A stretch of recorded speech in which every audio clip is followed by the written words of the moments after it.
We know that the shooter's name is Robin Westman. At one point in his life, he was Robert Westman, 23 years old, if I'm correct. It sounded like he left a manifesto. What more do we know about him, Tom? Or about them, I should say.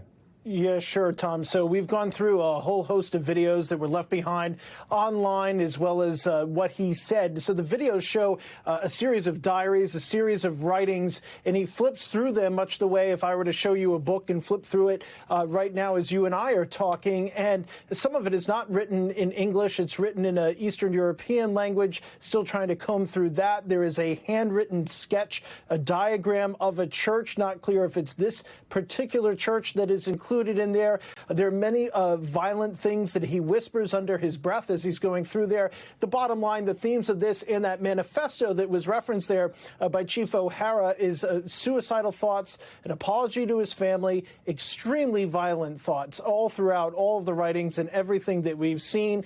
He also shows the gun magazines that perhaps were the exact magazines that he used in the shooting today. On one of them, he referenced the President of the United States saying, "Kill Donald Trump."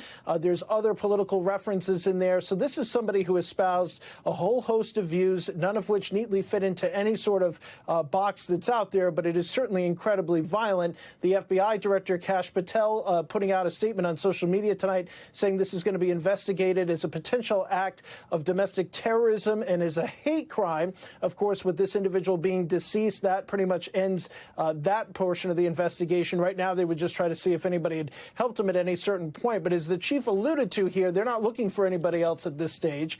They believe that he acted alone and that those three weapons, a rifle, a shotgun, and a pistol, were all apparently purchased legally and purchased recently. So no indication that anybody bought the weapons for him. The question for the family members and for his friends is whether or not anybody saw anything in advance and could have possibly said something. But obviously much more on that as the day develops, Tom. We thank you for watching, and remember, stay updated on breaking news and top stories on the NBC News app or watch live on our YouTube channel.